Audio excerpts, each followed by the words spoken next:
नमस्कार, आप सभी का बहुत बहुत स्वागत है। आप देख रहे हैं विपक्ष ऑलवेज बेदम। मैं हूं परवीन शेख। वक्फ बोर्ड में बदलाव को लेकर मोदी सरकार इसी संसद सत्र में बिल पेश कर सकती है, जिससे विपक्ष परेशान है और विपक्ष की तकलीफ के बीच देश में यूसीसी को लागू करने को लेकर फिर से बहस छिड़ गई है, क्योंकि उत्तराखंड में यूसीसी नियमावली को धामी कैबिनेट ने मंजूरी दे दी और इसके साथ ही राज्य में समान नागरिक संहिता लागू करने का रास्ता पूरी तरह से साफ हो गया है। उम्मीद है कि 26 जनवरी से राज्य में यूसीसी लागू हो सकता है, जिससे विपक्ष में निराशा देखी जा रही है। निराशा तो ममता बनर्जी में भी देखी गई, क्योंकि वो कोलकाता केस में आए फैसले से खुश नहीं है। सीएम ममता ने कहा कि केस में सभी ने दोषी के लिए सजाए मौत की मांग की थी, लेकिन अदालत ने उसे उम्र कैद की सजा दी है। यानी कोर्ट के आए फैसले पर ममता ने बड़ा यू टर्न लिया है, क्योंकि इस मामले में सबसे ज्यादा सवाल ममता सरकार पर ही उठे थे। सवाल तो अखिलेश यादव पर भी उठ रहे हैं, जो मिल्कीपुर उपचुनाव में अपनी हार से घबराकर कभी यूपी की कानून व्यवस्था तो कभी कुंभ पर सवाल उठा रहे हैं।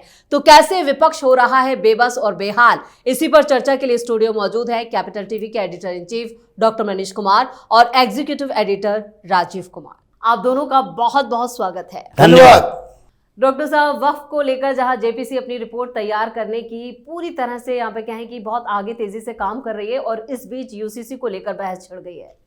देखिए, प्रधानमंत्री मोदी ने कल मन की बात में ये कहा जी कि इस बार का गणतंत्र दिवस बड़ा स्पेशल होगा। गणतंत्र का मतलब क्या? गणतंत्र का मतलब डेमोक्रेसी नहीं होता। गणतंत्र का मतलब होता है वैसा स्टेट जहां रूल ऑफ लॉ है, जहां संविधान है, जहां कानून का राज चलता है। ठीक, तो कानून में ही कुछ बदलाव होने वाला है, और इससे बड़ी बात क्या होगी कि संविधान में दिए गए आदेश के मुताबिक भारतीय जनता पार्टी उत्तराखंड में एक टेस्ट कर रही है कि वो यूसीसी लगाएगी। जी, राजनीति भी है, क्योंकि राजनीति में टाइमिंग तो बड़ा इंपॉर्टेंट है। जैसे यूसीसी लागू होगा, यहां छटपटाहट दिल्ली के अंदर में चुनाव हो रहे हैं। अब केजरीवाल को तो बोलना पड़ जाएगा। अगर केजरीवाल इधर से उधर करेंगे, सॉफ्ट हिंदुत्व खेलने की कोशिश करेंगे, मुसलमान बोलेगा ना, ये तो गद्दार निकला। जी बिल्कुल। कांग्रेस पार्टी विरोध करेगी। कांग्रेस पार्टी उत्तराखंड में भी विरोध करेगी, कांग्रेस पार्टी देश में भी विरोध करेगी, दिल्ली में भी विरोध करेगी। तो ये आप समझिए कि कितना बड़ा घातक काम होने जा रहा है। दूसरी चीज जो इंपॉर्टेंट है, इंपॉर्टेंट दिल्ली का चुनाव नहीं है। UCC is more than Delhi election, आप समझ लीजिए। यह Bharatiya Janata party step by step इसलिए कर रही है।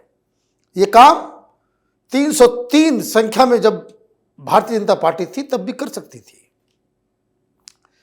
वो इसलिए नहीं कर रही क्योंकि आपने एक स्टेट में किया, वो फौरन ये पर्सनल लॉ बोर्ड वाले, तो जमाते इस्लामी वाले, ये सब सारे लोग जो है वो पहुंचेंगे कोर्ट। जी बिल्कुल। तो कोर्ट का भी एक रुख जो है वो, they are moving very smartly.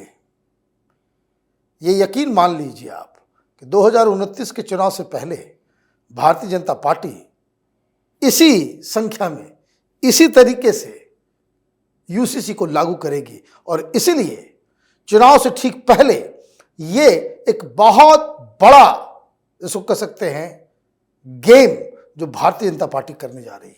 मतलब गेम चेंजर साबित होगा। लेकिन यूसीसी के जरिए यहाँ पर क्या इंडिकेशंस देने जा रही है बीजेपी, या फिर ये सिर्फ एक तरह से एक नया शिगुफा ही साबित होगा? देखिए, यूसीसी को लेकर एक स्पष्ट संकेत है, इसमें क्या इधर उधर का संकेत नहीं है, और इस पर चर्चा शुरू इसलिए हो गई है क्योंकि अब सरकार इसे लागू करना चाहती है, और स्टेट गवर्नमेंट यानी कि उत्तराखंड में इसे लागू किया गया है। जी, तो अब चर्चा अलग अलग वर्गों में होगी, जिसमें एक वर्ग ने चर्चा शुरू कर दी कि देखो, हिंदुस्तान को या तो सेकुलर घोषित करो या यूसीसी लागू करने से मना करने वाले की बात सोचो। सेकुलर अगर स्टेट है तो फिर पर्सनल लॉ नहीं होने चाहिए किसी का भी, मुस्लिम पर्सनल लॉ भी नहीं होना चाहिए, क्रिश्चियनों का पर्सनल लॉ नहीं होना चाहिए तो यूसीसी लागू होना चाहिए। अगर तुम मानते हो कि सेकुलर स्टेट है तो, या राहुल गांधी को ही बताना चाहिए कि भाई सेकुलर सेकुलर की बात करते हैं। ये जितनी जो सो कॉल्ड सेकुलर पार्टियां हैं जो मुस्लिम अपीजमेंट की पॉलिटिक्स करती है, उसे भी जवाब देना पड़ेगा सही में सेकुलर है कि नहीं। इस पर बहस छिड़ चुकी है और बड़े ये जो बार बार इन लोगों ने इंटेलेक्चुअल वर्ग को पोषित किया कांग्रेस की सरकारों में, ये होता क्या था, बड़े पत्रकार जो हैं उनको मुफ्त में फॉरेन ट्रिप करवाओ, यहां वहां घुमाओ, कुछ अवार्ड दे दो, लाखों रुपए का अवार्ड दो, और इसलिए ये लोग इनके पक्ष में बैटिंग करते होते थे, चाहे आर्टिकल लिखें या टीवी डिबेट में बात करें, यहां वहां इनके एजेंडे के अनुसार पूरे समाज को मोड़ने की कोशिश करते थे। आज इस पर चर्चा हो रही है और कहा जा रहा है कि भाई सही बात है कि अगर सेकुलर स्टेट है तो फिर यह पर्सनल लॉ क्यों होना चाहिए, पर्सनल लॉ खत्म करो। अगर तुम मानते हो कि सेकुलर नहीं है, मुस्लिम को खुश करने वाले एक सेकुलर का ढांचा ओढ़े हुए हैं, तो फिर यही सामने में ले आओ कि देखो भाई ये सेकुलरिज्म नहीं है, लेकिन बहुसंख्यकों को थोड़ा सा बैलेंस करने के लिए हमने सेकुलर शब्द गढ़ दिया है। तो फिर इस पर चर्चा शुरू हो चुकी है। रंजन गोगोई बोल रहे हैं, चीफ जस्टिस रह चुके हैं जी बिल्कुल, अभी राज्यसभा सांसद हैं, और चीख चीख कर बोल रहे हैं कि देखो इसमें कोर्ट को भी कुछ नहीं सोचना चाहिए, इसमें सुप्रीम कोर्ट को भी, हमारे समय से भी ये बातें चल रही है और सुप्रीम कोर्ट का रुख भी स्पष्ट होना चाहिए कि यूसीसी लागू करने से किसी भी धर्म के अधिकारों को, यानी किसी व्यक्ति के धार्मिक अधिकार को कोई नुकसान होने वाला नहीं है। मतलब वो सुप्रीम कोर्ट के जजों को भी एक संकेत दे रहे हैं कि ऐसा ना हो कि आप इन लोगों के प्रेशर में आकर कुछ ऐसा फैसला दे जिससे आगे यूसीसी पर चर्चा के लिए आपको ही सामने लाना पड़े कि सुप्रीम कोर्ट ने इस देश में ये appeasement politics, Muslim appeasement politics को जिंदा रखने के लिए यूसीसी में बाधा डाल दिया।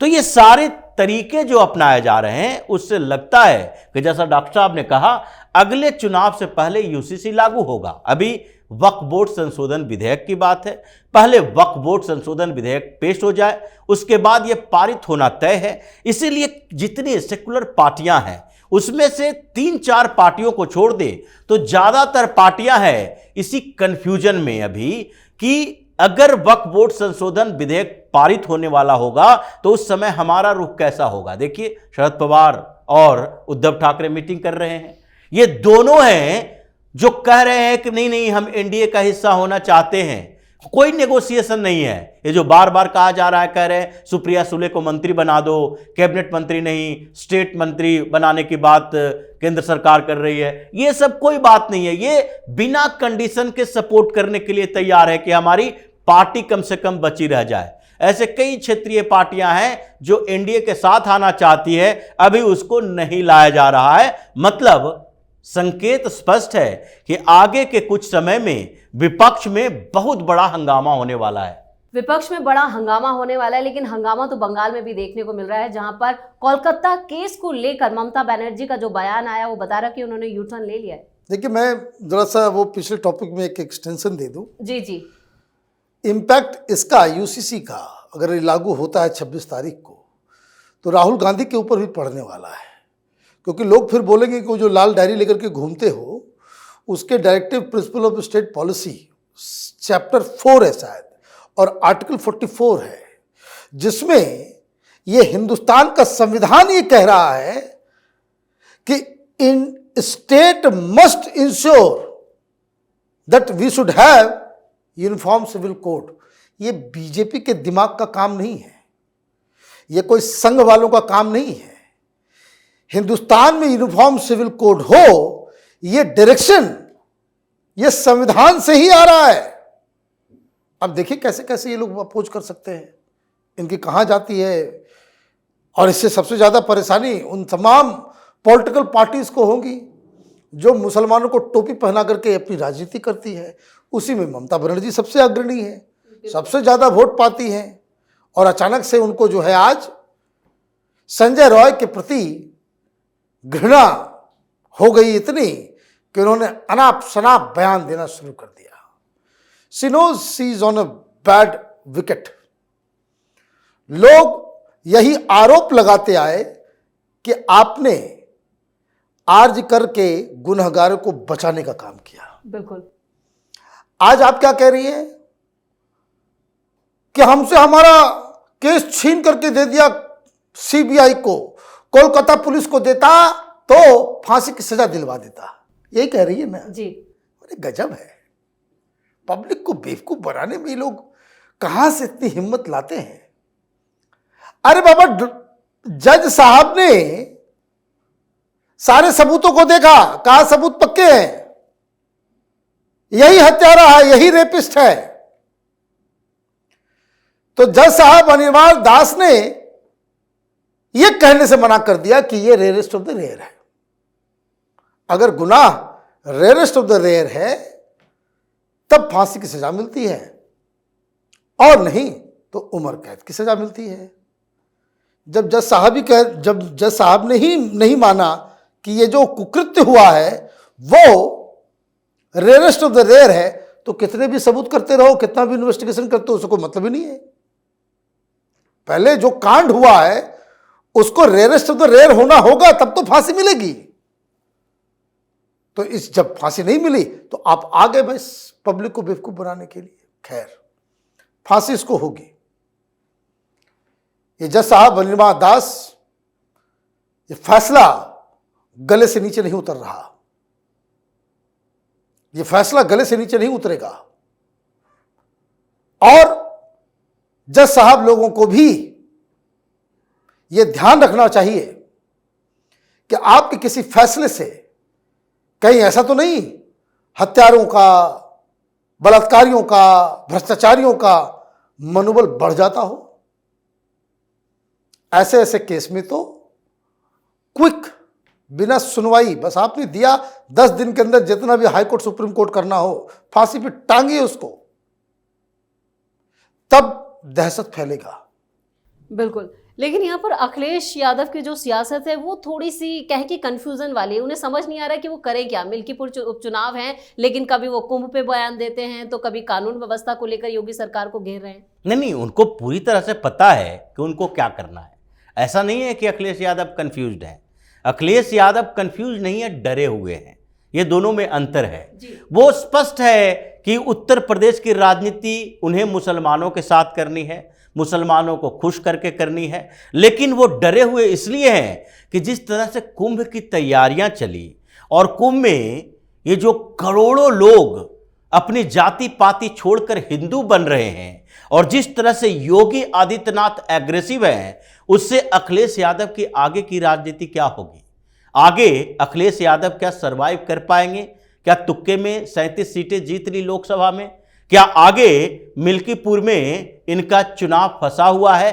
क्योंकि ये हर रोज तो मांग कर रहे हैं, थाना अध्यक्ष को बदल दो, सीओ को बदल दो, उस अधिकारी को बदल दो। ये है जो पार्शियलिटी कर रहा है, भारतीय जनता पार्टी के साथ है। तो क्या लोकसभा चुनाव के समय कोई अधिकारी पार्शियलिटी नहीं कर रहा था जब आपको 37 सीटें मिल गई? क्या पिछले विधानसभा चुनाव में आप जीते थे तो ये पार्शियलिटी नहीं हुई थी? आज क्यों डरे हुए हैं? क्योंकि ऐसे समय में हो रहा है जहां महाकुंभ भी चल रहा है और अखिलेश यादव के हार्डकोर सपोर्टर भी अगर महाकुंभ में जा रहे हैं तो वो जयकार करके योगी का ही आ रहे हैं कि इतनी अच्छी व्यवस्था आज तक हमने नहीं देखी थी जी। रिपोर्ट्स आ रहे हैं। तो इनका डर है, ये कंफ्यूजन नहीं है। ये डरे हुए इस बात से हैं कि आगे अगर इसी तरह उत्तर प्रदेश में हिंदुत्व की राजनीति चलती रही तो आगे आने वाले विधानसभा चुनाव में 2027 में इनका सुपड़ा साफ हो जाएगा और ये जो बचे खुचे इनके सांसद हैं वो भी इधर उधर का रास्ता देख रहे हैं, विकल्प देख रहे हैं कि कहां जाएं। बिल्कुल। और इस तमाम जानकारी के लिए और सटीक विश्लेषण के लिए आप दोनों का बहुत बहुत धन्यवाद। धन्यवाद। वक्फ के बाद यूसीसी पर अब विपक्ष की परीक्षा होनी है, क्योंकि विपक्षी पार्टियां हर टेस्ट में फेल होती रही हैं। वहीं ममता के यूटर्न से उन्हें फायदा होगा या नुकसान, ये वक्त तय करेगा। इधर अखिलेश के लिए भी मिल्कीपुर का जो चुनाव है वो साख का सवाल बना हुआ है, यानी विपक्ष चौतरफा घिरा हुआ नजर आ रहा है। विपक्ष ऑलवेज बेदम है। इस खास शो में इतना ही। वीडियो कैसा लगा कमेंट करके अपनी राय जरूर दें। वीडियो को लाइक करें, शेयर करें और कैपिटल टीवी को सब्सक्राइब जरूर करें। धन्यवाद।